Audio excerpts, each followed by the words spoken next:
Greetings. Welcome to Gemini controls RFW. What a great start, huh? Just out of curiosity, a show of hands, how many of you have heard of rows and columns? Oh, I'm sorry, wrong talk. Let's save the hands for a moment here.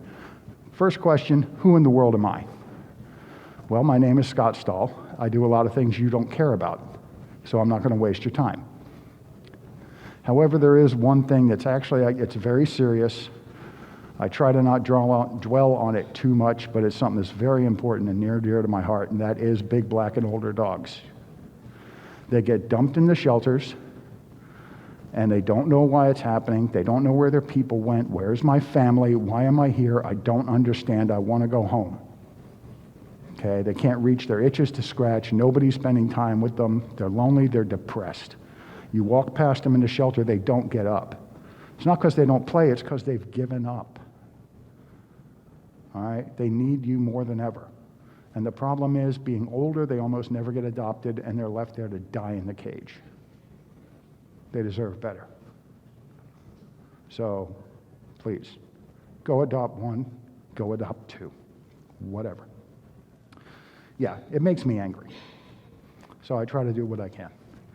Moving on, one of the things that makes me crazy when I'm sitting in a talk is if I have absolutely no idea where the hell this is going. You're listening to the presenter, and you're not quite sure if you get what they're saying and where are they going with this? So let's take a look. This is where we're going. We're going to define RFW and Google Generative AI. We're going to do a high-level overview. Then I'm going to show you a demo, and then we're going to break it down and show you how it was done in general. This is not going to be a super deep, in-depth analysis of code. But it's enough to get the idea. And one of the most important parts of this, every time I say Gemini, I want you to take a drink. Okay, so next, who's heard of RFW, or remote Flutter widgets? Okay. RFW was put together by somebody you've probably never heard of. They're a little-known person in the Flutter community. You know, his name's Hixie. You know, if you don't know who that is, that's Ian Hickson from HTML5. Also one of the co-founders of Flutter. So what happens with this is that the server sends either a code or JSON. And in our case, we're using the JSON. Okay, and then the RFW package interprets that into widgets. And then after it interprets it, it updates the RFW widget. Please listen carefully. It updates the RFW widget. It does not update the screen. Okay. Now, if you make the RFW widget the root of your tree in the build method, then yeah, it's going to change the whole screen. But if you put it down in the middle, then it's not going to change the whole screen, and that's the way I have the demo app set up. It's down in the middle of the tree. And there are reasons for doing that. Now, who's heard of Google Generative AI? The package. Oh boy, look at the hands drop. All right, Google Generative AI, the first thing to know about it is it's a first-party package by Google. Okay, so this is not some 400-pound guy sitting in his basement. But you can find it on pub.dev under Google Generative AI. So if anybody wants to take a moment to get a picture of that or anything, let me know. But it's used for communicating with a lot of Google's different AI. Mainly, people are using it right now for Gemini, but you can use it for a number of things. I believe it's also usable for Vertex AI. Now, when we're talking about large language models, one of the big things that people always ask are, what can you use it for? Right? Well, you can do a number of different things with it. You can write text. And when I say write text, I'm talking about things like a report, an essay, a book, a love letter, a letter back home to your mother who's always asking you to write, something like that. Another thing it is multimodal. Now, multimodal, in case you don't know, means that it can take in text, it can take in images, it can take in video, it can take in audio, and examine just about any of these things and then give you a return. Another thing that it's good for is what's called turn-based chat. You say something, the LLM says something. You say something, the LLM says something. It's like my ex-wife, it always has to have the last word. Okay? It never lets you be the last one. Another thing it does, has anybody heard of retrieval augmented generation? Probably not. Okay, we got two. Retrieval augmented generation, in short, I don't want to get in the weeds here, but it is a way to create a vector database, put information in it, and then have the LLM be able to reference that information, the pertinent parts of it, with your prompt. And why would you do this? Because you can put information in it that it was never trained on. So it's a multi-AI setup where one AI looks at what your prompt is and then searches the vector database for all the related information conceptually, packages all of that up with your prompt and ships it up. Okay? And now you've got a whole lot more information that the AI can work with. RAG systems are huge. They're being used everywhere. But it can generate what are called embeddings, right there. And the embeddings are what go into the vector database. Okay, I was at a social one time, fairly recently, and a gentleman said to me that LLMs can't do much, they can only do text, large language models. Said they're a one-trick pony and they're not very useful.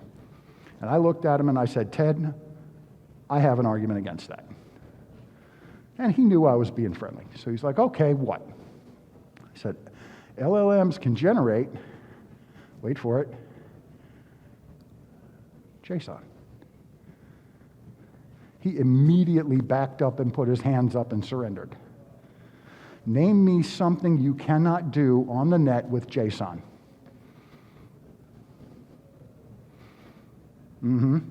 LLMs can do damn near anything you can imagine.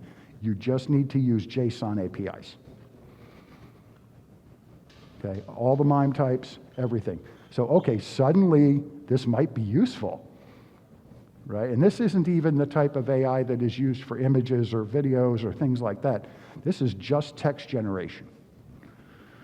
So now let's take a look at a high-level overview of what we're doing here. And this is where I'm going to wander over and drive the cameraman crazy. So I'm going to move slow. But on your machine, what we're going to do is we're going to process the outgoing prompt. Then we're going to send it to Gemini. Gemini is going to process it, return some JSON. Okay, actually it's going to be JSON no matter what. Then it's going to process the response. And once it processes the response, it's going to double check to see, is it an RFW widget or is it just regular text? And if it is an RFW widget, it will show the widget and show the text. Because that way you can see the source code from RFW that it's using.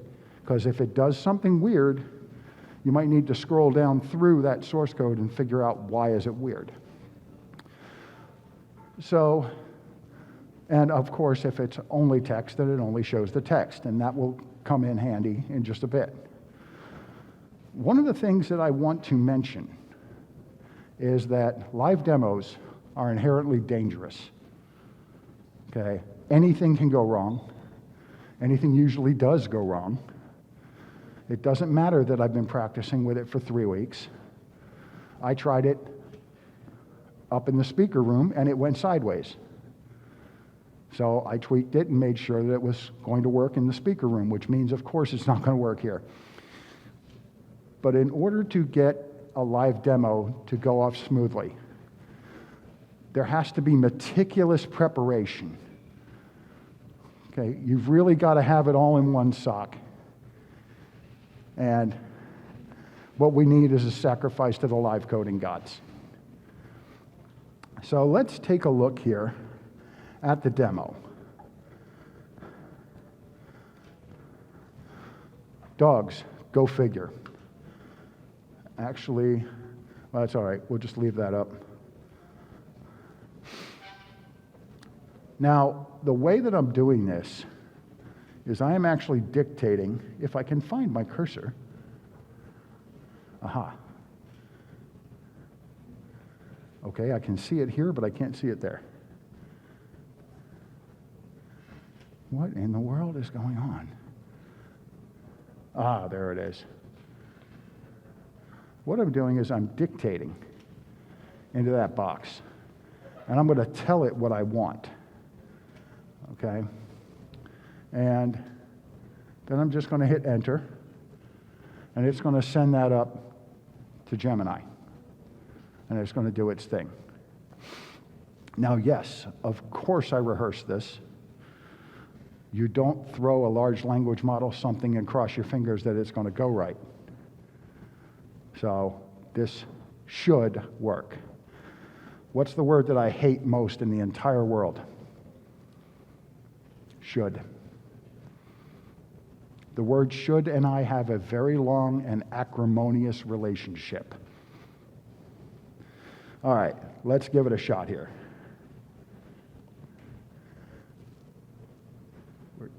Show me a center, and inside of it place a container that is 360 by 720 with a black border of 1 pixel, period.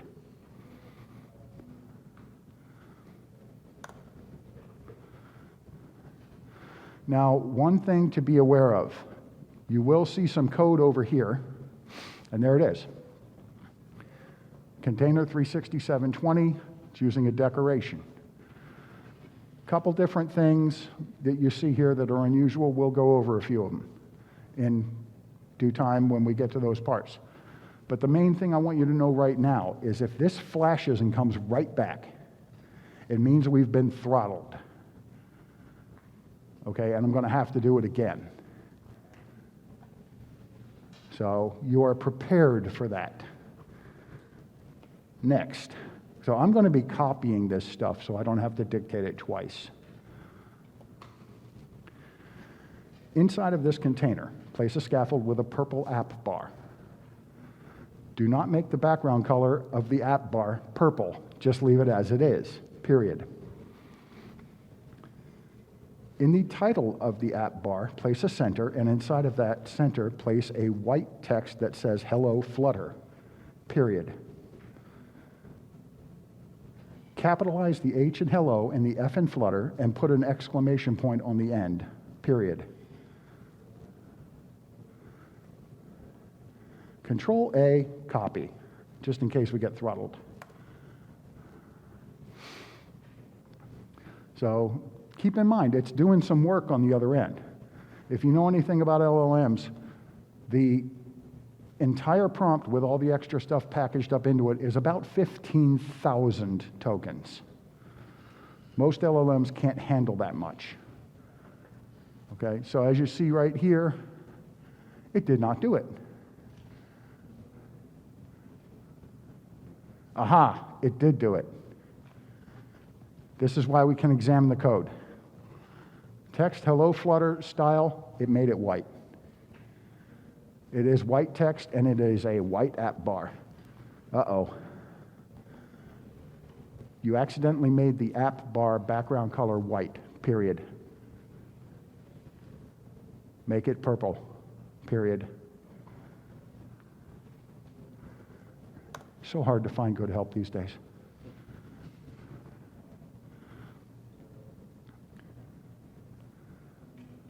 There we go.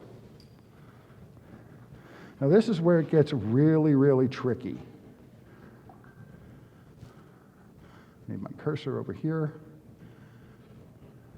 This is where it starts to get tricky. My apologies. This is why my talk got moved and why I'm running out the door as soon as we're done. For the body of this scaffold, I want you to use a center, and then inside of that, place a column. What are you doing? Timeout. It opened my start menu and started typing this into the start menu. Why in the world would you do that?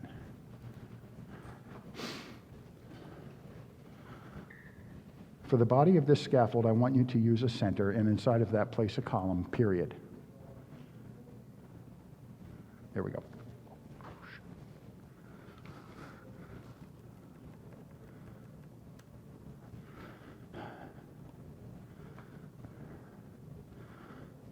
We will have 2 children in this column, and the top one will be a container that is 250 by 250 with the corners rounded by 50 and a black border of 1, period.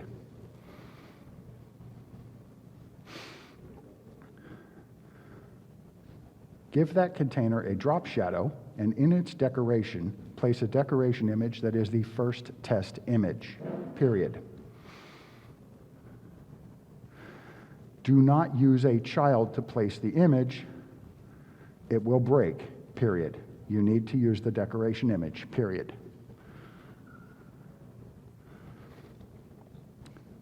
For the second child, I want you to create a container that is the same, except the image should be the third test image. You better believe I'm copying this. Okay, we did not get throttled. This is one of the points where it made a mistake earlier today. Let's see what happens.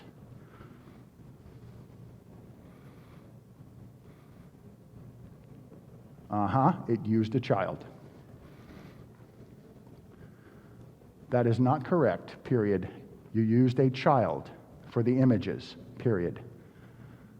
Remove the child images and use the container's decoration property to place the images inside of the containers, period.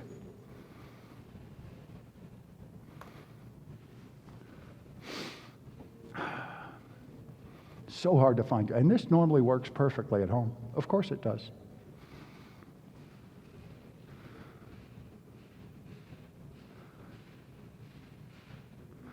What on earth did you just do?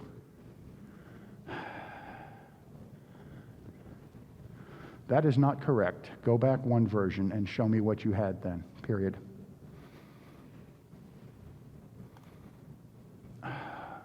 And we're throttled. That is not correct, period. Go back 1 version and show me what you had then, period.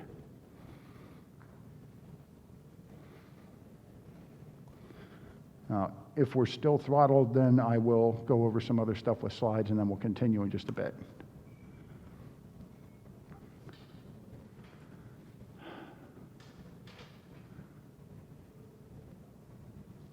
Seriously?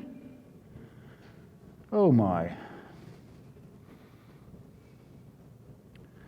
What on earth is this doing? All right. I'm going to get it back to where it was.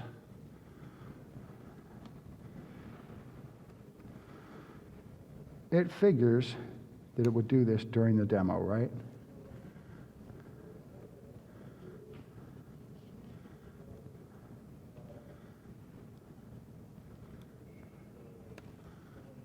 See, none of you sacrificed a chicken. It's all your fault.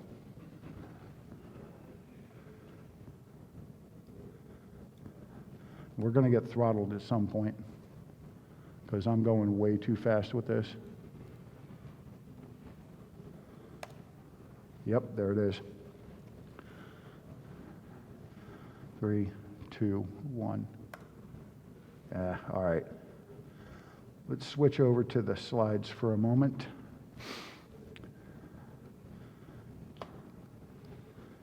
And take a look at how this works, or is supposed to work. How's that? One of the things that I'm doing in here is vanilla state management.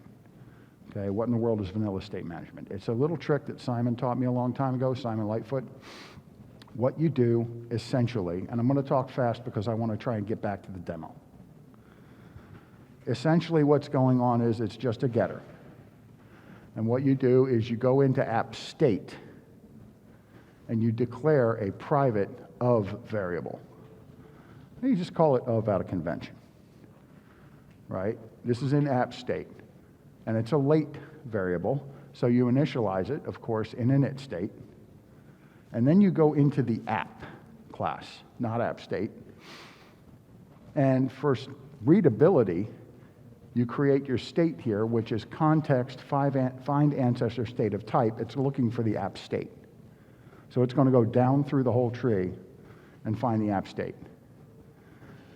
And with that app state, it's going to return our private variable, which we created right here. This means that you can go and reach right into the context with your own of variable, anywhere you have the context. You don't need RiverPod. You don't need anything else like that. Now, why would I do it this way?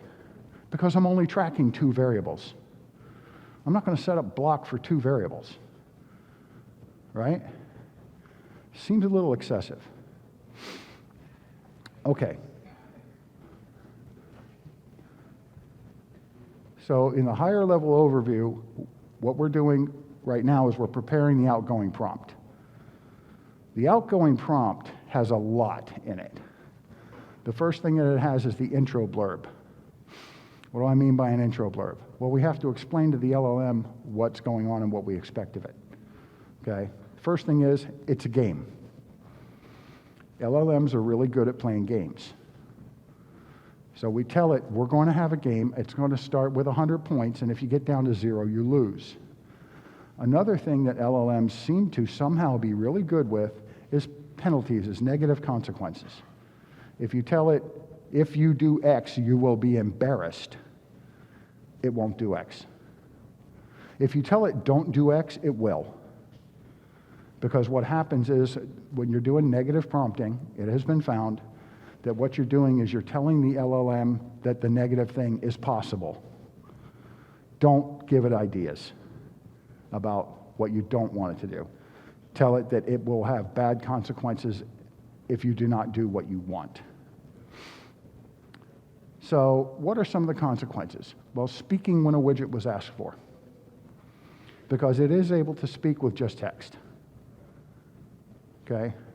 But if it speaks when I need a widget, it can break the entire processing system. Another thing is apologizing when it was wrong. If I tried to correct it 2 months ago the way it was, it would say, I'm sorry, I will try and do better, yada, yada, and then it will give you a widget. And the whole I'm sorry just made everything explode.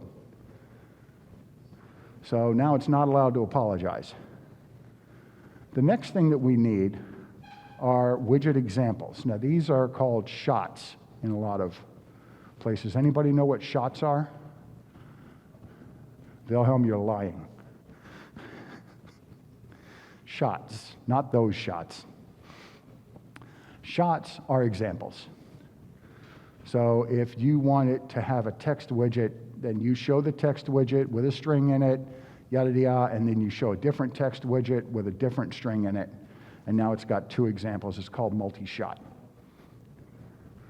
So what we're doing here is we have to give it examples of things that are not like Flutter, because there are a number of things that are done completely different. For one, padding. Padding is left to top, right bottom in a list. That's how you do padding with RFW. You have no idea how long it took me to figure that out because Hixie hadn't written the docs yet. But that's how padding is, and you have to give it those examples. Now, there are other parameter examples. Whoops. There are other parameter examples, things such as text. Text is not a string in RFW. Text is a list of strings. There are a number of others. Take a look at the border. The border radius. This border radius is a map of 4 corners. The X is always the horizontal part of the corner until it gets to the middle. Then the Y is the vertical part from the middle, and the other way around, from the bottom. You do not have to have them the same. You can make a corner sharp and then gradually out. There's all kind of crazy stuff you can do. However, if you just put 1, it's going to apply it to all 4 corners. The LLM needs to know this, right? So there are a number of other techniques that are different. One of them that is really, really important is callbacks. A callback, I wish that you would have been able to see this in the code earlier, but we will try and give it a shot here in a bit. The method is actually hard-coded in your page widget. Okay, it's a method that you have up there with your init state. Okay, and what ends up happening is it's got something called events, and when it goes to call an event, it will go down, you have to give it a cascading ifs or a switch or something with the names of your various events. So then when you hit a button, it will send an event, it will send the name of the event in a string, goes down your switch, finds that, executes that function, and yes, you can pass arguments. So what in the world am I talking about? Right here. Let's say we're going to do a test print, okay, and we pass in a string. This right here, fully qualified widget name, remote widget, this is your RFW widget.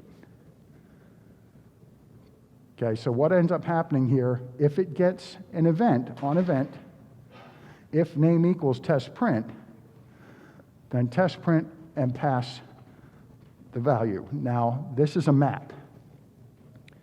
So you have to go arguments, all the values in the map, take the first one, cast it to a string. And the result is that it's going to send that code from from the LLM.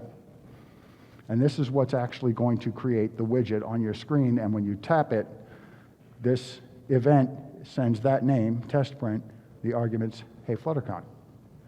And this will print, hey Fluttercon. Now, there are a lot of times things that the LLM will repeatedly get wrong. Things like another parameter that we haven't discussed is when you use a decoration, it needs a type because it uses a decorated box, but it does not use a box decoration. You use a decorated box with a type of box. And it kept forgetting that over and over, so I had to put it in reminders, along with a number of other things. And then, of course, the fourth part of the prompt is what you tell it you want. Right? You got to put that in there somewhere. So what you've got are explanations, you've got samples, you've got reminders, and you've got what you want it to do. And this is why it's a 15,000 token prompt that you shove up there. Now, I've been experimenting with using retrieval augmented generation to try and cut that down. Haven't worked out the bugs yet. So moving on, what we're doing at this point, once the outgoing prompt is prepared, we ship it to Gemini. Now, Gemini processes this prompt and returns the wrong JSON while I'm here in front of the audience, but it'll return the right stuff as soon as I get home. Once it comes back, we're going to process the response. Okay, so to do this, we need to set up a Gemini service. This is just something that I made up. Okay, it's handling all the interactions with Gemini. So the first thing you have to do is set up the chat model. This right here is a generative model. We're going to use Gemini Pro. Okay, and then this is our configuration. Use an absurdly high amount of tokens to make sure that we don't lose any of our code. So it's 20,000 tokens. Anyone know what a temperature is? Okay. How creative. So LLMs are typically not deterministic, which is the problem we're running into.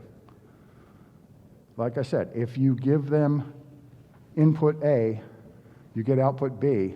The next time you give it input A, you get output C. The way you can cut that down is by reducing the temperature. Now, the temperature is normally 0.9, and it'll be pretty creative at 0.9. I don't want it to be creative. I want it to give me what I asked for. So I dropped it to 0.1.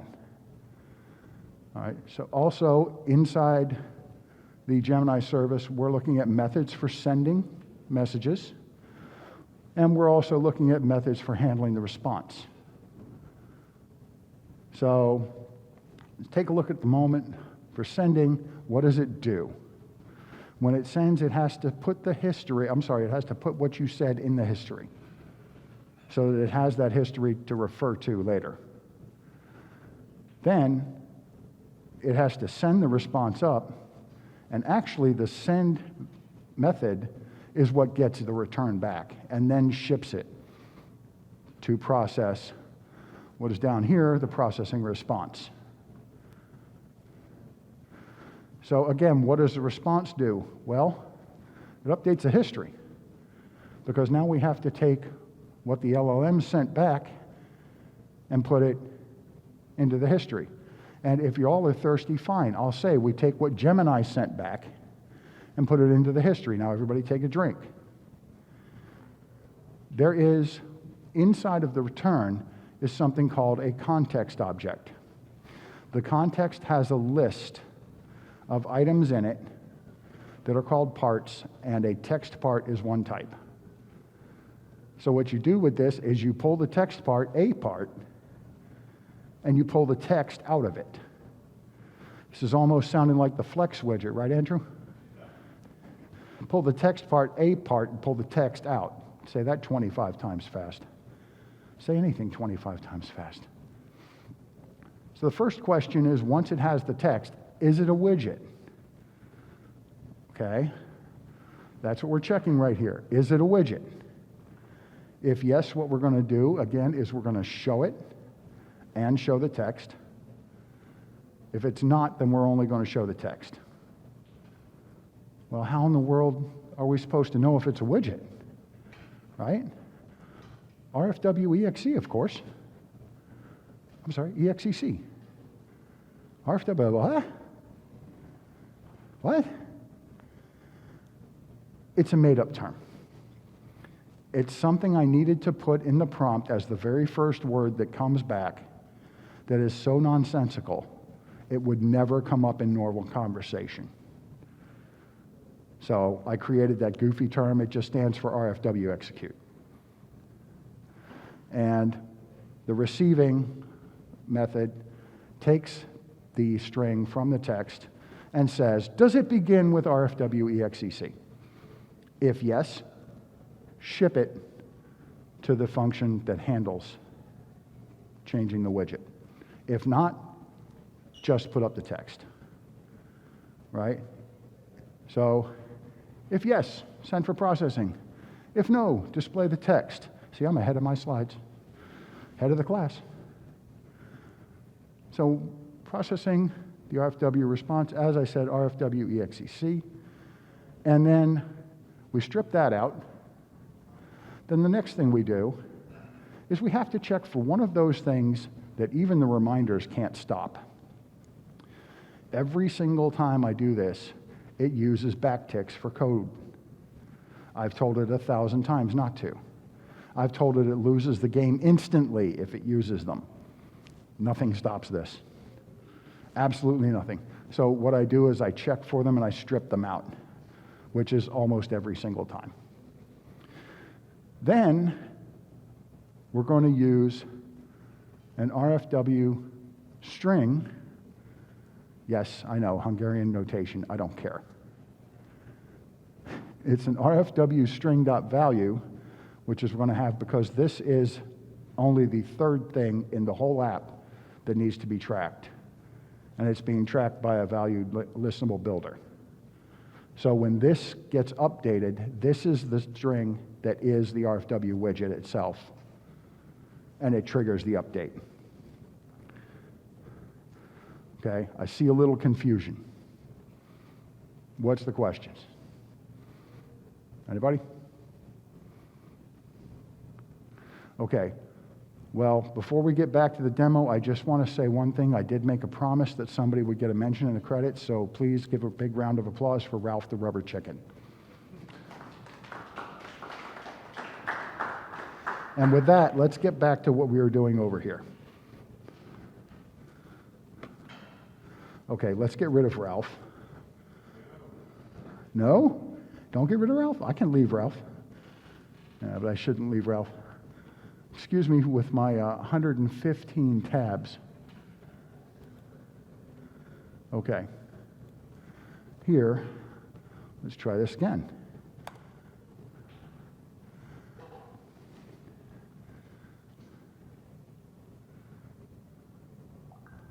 There we go. All right, step 2 complete.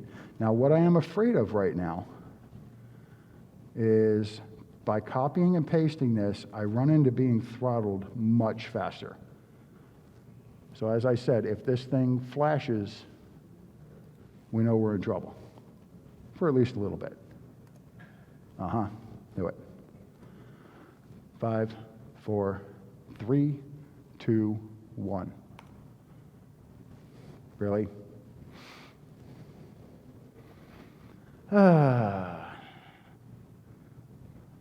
In the meantime, though, any other questions or anything while we have to kill some time? Yes? You mentioned using the RFW tag Mm-hmm. to indicate that it's a remote widget. Have you ever seen the AI not include that or misinterpret it? Nope. I have, however, seen it put it before every single widget, because my examples at the time for each widget showed that this is an RFW-EXE widget, and it showed the widget. And I said, this is an RFW-EXE widget, show me another widget. Okay, that's what I'm looking for. Now, where was we? Really, Windows?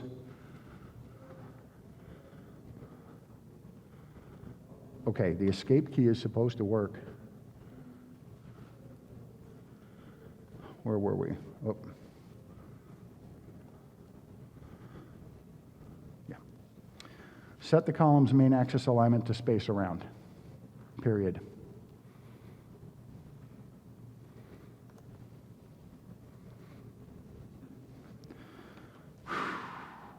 Of course, because it's live. Ralph was supposed to die.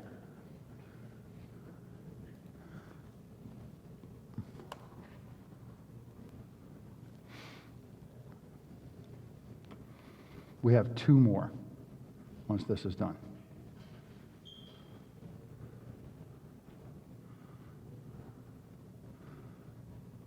Okay, there we go. That's what it's supposed to do. I want you to place each one of these containers inside of a gesture detector because we're going to turn them into buttons, period.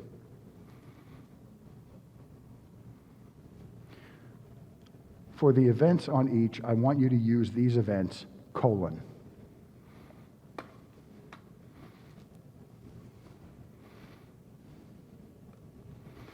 Okay. Change app bar. Oh, wait a minute. How did the cursor get moved?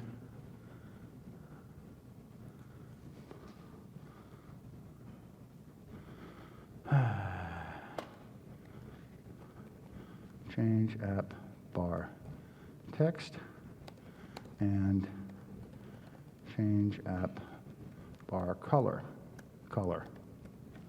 You make absolutely sure those are right. Yes.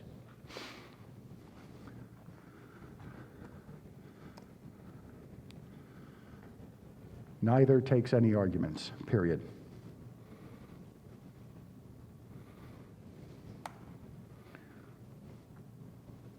Now, we won't see a visual change because all it's doing is turning them into buttons. But there will be a change.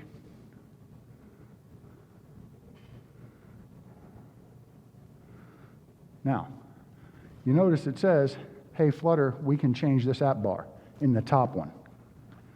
That is in the actual whole page. So, like that. Or that. Yeah, me too. Oh, but we can also change the color. Now, as Andrew can tell you, there's a rule when presenting with live demos. If your demo succeeds, quit. I'm not very smart, and this is why Andrew has never hired me. What we're going to do here is we're going to do one more. And this is the interesting one. I want to be able to use this in a regular Flutter app that will be run on an Android device, period.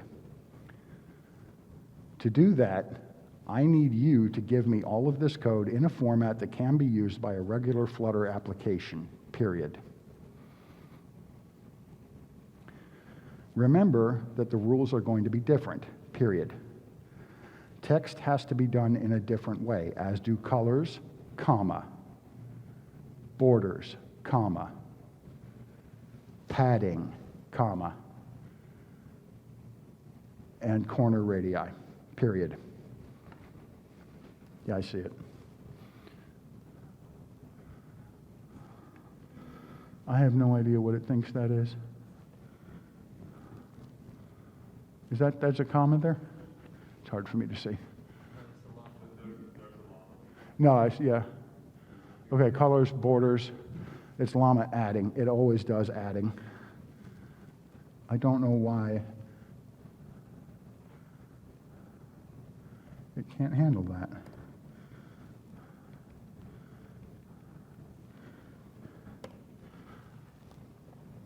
And corner radii, period.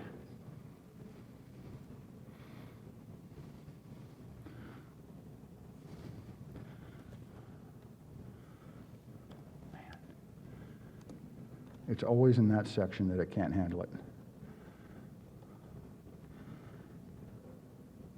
Also, remember that decorations do not take a type in a regular Flutter widget, period.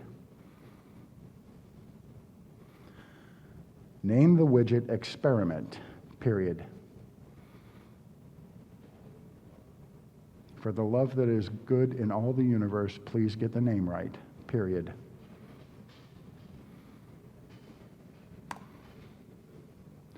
Man, I'm glad we didn't get throttled because I forgot to copy that. So yeah, now it's interesting. Now we can get the code out of this. That's not something I put in the description, I don't think. All right. Now you notice this is text. Right? Yeah, and backticks. This is text according to the LLM because it didn't have an RFW widget. So what we do now is we come over here, as soon as I can find my cursor, we highlight this, copy it. Then we go over to my trusty IDE, which is IntelliJ. Don't do that. All right. I have a blank file right here. Just paste that right in. Step 1. Great. Fortunately, I don't need it anymore. 1, 2, 3 backticks. Then, what is it? Control-Shift-Home. 1, 2, 3 backticks. I did get the other ones, right? Yes. Now, up here, we have a couple things that we need to check for.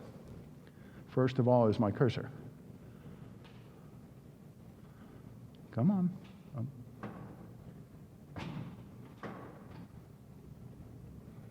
Man. Okay, is that right?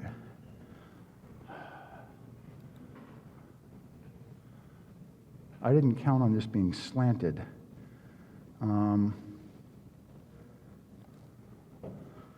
Okay. So now we have the supercall correct. And we'll come down here. We have this thing called, don't you dare.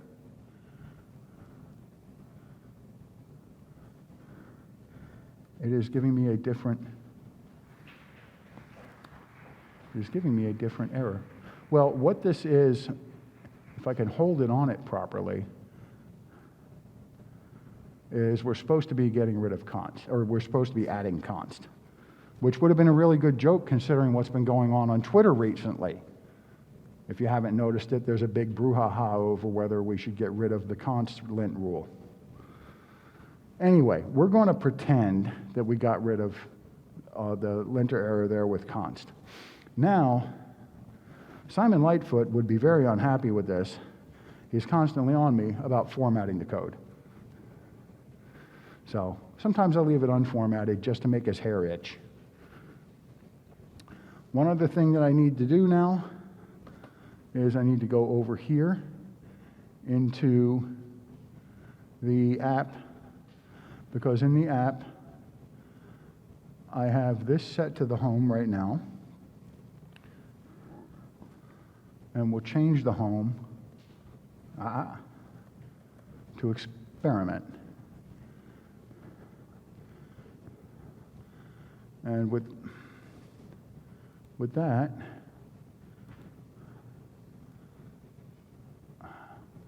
not what I meant. Okay, fine. We'll do it that way. No, we'll not do it that way. I did not tell you to go full screen. Fine, go up there. Spend more time fighting the tools than showing what's going on. It's the way it goes sometimes. Now, big moment of truth. Control-Shift, backspace. There you go. Dictated, created, pulled the code out. Had to change the supercall, and I couldn't reach the const. But if you know about this, there is a use const here, and there's an also use const everywhere in file. You click that use const everywhere in file, this is done in 2 clicks. The code's clean, and the linter is happy with a green check mark. This is the only code I've ever seen that gets a green check mark, that the linter is finally happy. In fact, Andrew, you remember the days when one of the linter packages was so pedantic that the rules conflicted with each other. You could never get the linter happy. Not kidding. And with that, we are at the end. Normally this is where I would say hello to Ralph, but Ralph has already taken off out of the building. So that is the talk. If anybody has got any questions.